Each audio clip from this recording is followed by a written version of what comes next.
Waktu itu Bapak kan juga ketua KPK, ya.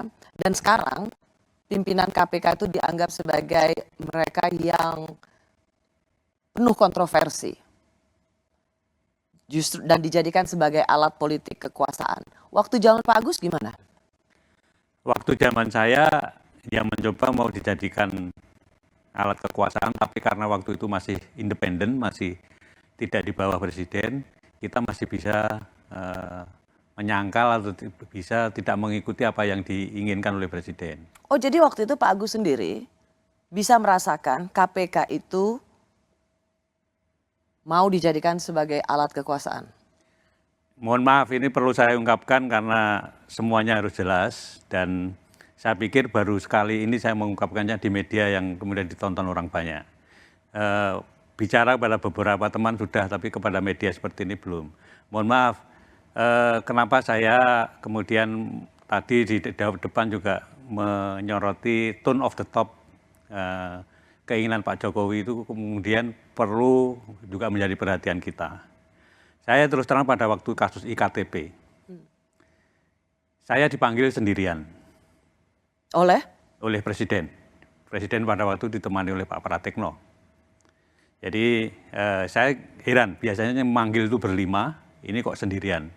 Dan dipanggilnya juga bukan lewat ruang wartawan, tapi lewat masjid kecil itu. Jadi dijemput dari sana.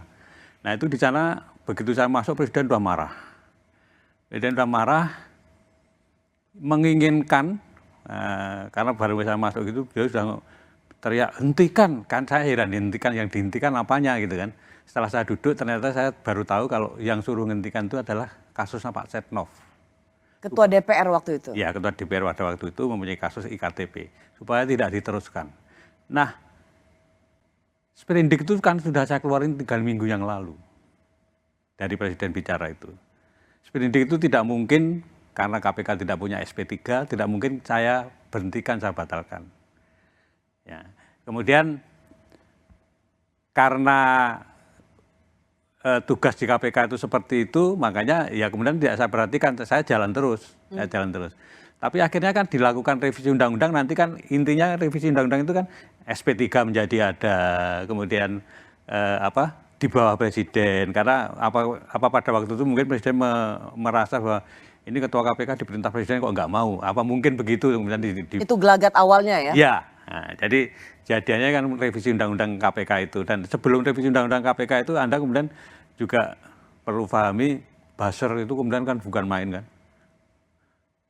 KPK sarang Taliban, KPK.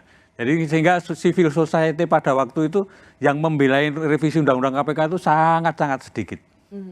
Teman-teman saya seperti Pak Imam Prasojo apa itu nggak datang tuh kalau waktu itu, karena tidak sebanyak waktu membela cicak buaya. Tidak sebanyak pada waktu cicak buaya, karena merasa ini KPK sudah seperti Taliban, seolah-olah omongannya buzzer itu betul gitu loh. Jadi revisi undang-undang KPK kemudian terjadi. Anda kemudian melihat di periode kedua ini kan yang namanya Corruption Perception Index itu kan turun terus-menerus.